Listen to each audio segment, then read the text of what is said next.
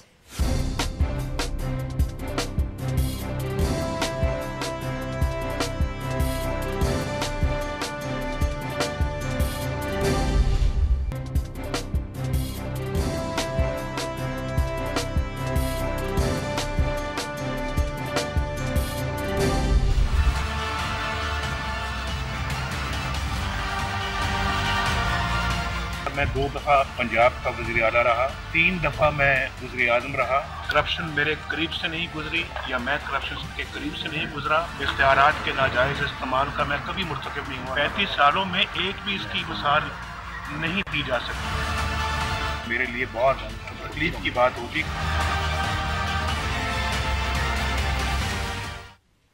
Welcome back. اب ہم بات کریں گے میاں نواز شریف کی جو 2 ریفرنسز اکاؤنٹیبلٹی کورٹ میں چل رہے تھے, فلیگ شپ اور العزیزیہ اسٹیل مل کے حوالے سے.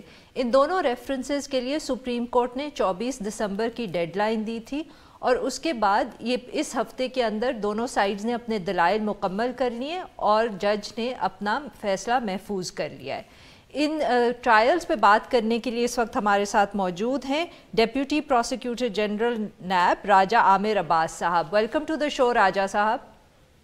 Thank you. جی راجہ صاحب, تو یہ ادھر بھی ایشو یہی تھا کہ اگر پروسیکیوشن کی طرف سے یہ آرگیومنٹ آ رہا تھا کہ نواز شریف صاحب کے جو دونوں بیٹے ہیں وہ ان کے ڈیپینڈنٹ تھے اور اس لیے جو جائیدادیں اور بزنسز ان کے بچوں کے نام تھا وہ بیسکلی نواز شریف صاحب کی بے نامی جائیداد تھی, تو ڈیفینس کا آرگیومنٹ یہ تھا کہ جو بچے ہیں وہ نواز شریف صاحب کے ڈیپینڈنٹ نہیں تھے. تو اسینشلی کیا ہم یہ کہہ سکتے ہیں کہ اس کیس کے اندر بھی منی ٹریل کا ہی ایشو ہے کہ منی ٹریل نواز شریف صاحب سے بچوں پہ جا رہی ہے یا دادا کی طرف سے پوتوں کی طرف جا رہی ہے؟ دیکھیے یہ ایک بڑا سمپل سا کوشچن ہے جس کو ڈٹرمن کرنے کے لیے you don't need a rocket science.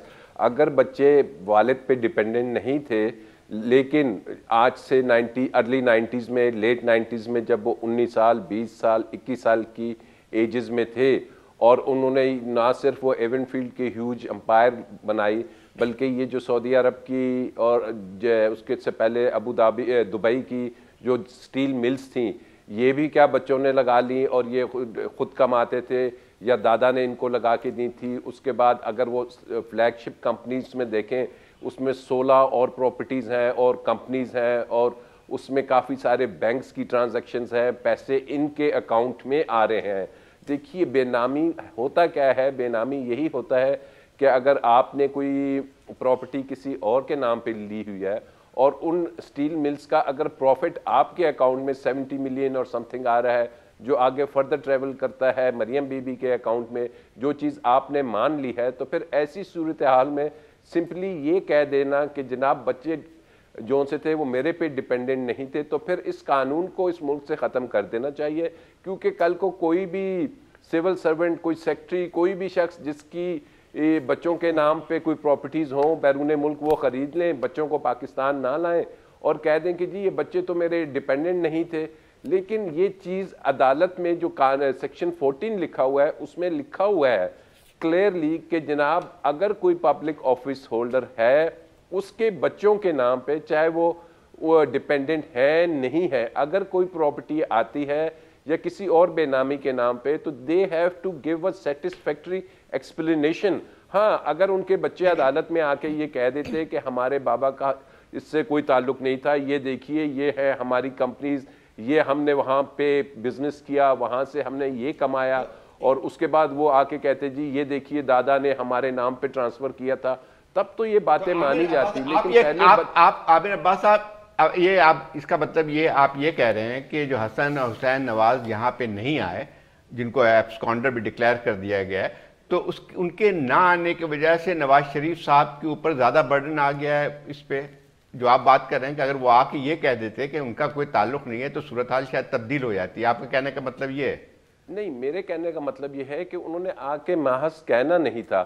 اور ایک چیز ذہن میں رکھیے کہ جب سپریم کورٹ میں یہ کیس چلا تھا تو وہ آئے بھی تھے, وہ انہوں نے وہاں پہ ایک سٹانس بھی لیا تھا ان کے دونوں بچوں نے, اور انہوں نے کہا تھا کہ جناب یہ قطری کو ہم نے 12 ملین دیے تھے ابو دھابی کی یو اے ای کی وہ جو سٹیل مل بکنے کے بعد, اور اس 12 ملین نے فردر گرو کر کے آل اوور دا ورلڈ یہ اتنی امپائرز بنا لی. یہ ان کے حسن اور حسین کا سٹانس تھا. اب جب اس کیس میں میاں صاحب سے پوچھا گیا جناب وہ قطری کے بارے میں آپ لوگوں نے ایک سٹانس لیا تھا, تو انہوں نے کہا جی میرا اس سے کوئی تعلق نہیں قطری سے کسی قسم کا. حالانکہ ایون فیلڈ میں انہوں نے کہا تھا کہ یہ نیب کی کوتاہی ہے, نیب کو چاہیے تھا کہ وہ جا کے قطری کی سٹیٹمنٹ لیتے. تو یہ جو کانٹراڈکٹری سٹیٹمنٹس دے رہے ہیں, ایک چیز ذہن میں رکھیے کہ سپریم کورٹ میں جب یہ پیناما کے کیسز چل رہے تھے تو انہوں نے اسی وقت وہاں پہ یہ تمام میاں صاحب, ان کے بچے, مریم, سب وہاں پہ پارٹی تھی, سب کے لائرز تھے. تو سپریم کورٹ نے کہا تھا کہ اگر آپ کے پاس یہ منی ٹریل ہے آپ ہمیں ابھی دے دیجئے. ایون ریویو میں بھی انہوں نے کہا تھا, تو پھر یہ نہ نیب کے کیسز بنتے نہ یہ دوسرے کیسز بنتے, یہ چیزیں موجود ہی نہیں. اب ان کے پاس منی ٹریل ہے ہی نہیں تو وہ کہاں سے دیں گے؟ جی راج صاحب ایک بات بتائیں کہ جب سپریم کورٹ نے 24 دسمبر کی ڈیڈ لائن دے دی تھی اور بہت کلیئر کر دیا تھا, تو اس کے بعد آج پھر ڈیفنس نے جو ایک ہفتے کی مہلت مانگی, اس کے پیچھے کیا وجہ ہو سکتی ہے؟ بیکاز چانسز تو یہی تھے کہ ہم جیسے جو لے پیپل بھی دیکھ رہے ہیں کہ آبویسلی اگر سپریم کورٹ کی ڈیڈ لائن ہے تو اکاؤنٹیبلٹی کورٹ نے تو انکار ہی کرنا تھا اور مہلت دینے سے, مگر پھر بھی ڈیفنس نے ایک ہفتے کی مہلت مانگی. اس کے پیچھے آپ کے خیال میں کیا وجہ ہو سکتی ہے؟ دیکھیے اس کے پیچھے وجہ صرف ایک ہی ہے کہ اس کو جتنا فردر میکسیمم ڈیلے کیا جا سکے. آن اے لائٹر سائڈ میں کہہ سکتا ہوں کہ جی وہ 24 کے بعد 25 کو ان کی برتھ ڈے ہے, شاید وہ چاہ رہے ہوں گے کہ برتھ ڈے آرام سے ریلیکس کر کے منائی جائے. اینی ہاؤ تو اور اس کے بعد فیصلہ آ جائے. اس کے بعد فیصلہ آ جائے. ہم گفتگو کر رہے تھے former deputy prosecutor general NAB Raja عامر عباس صاحب سے. آج کے لیے بس اتنا ہی. We'll be back tomorrow at the same time.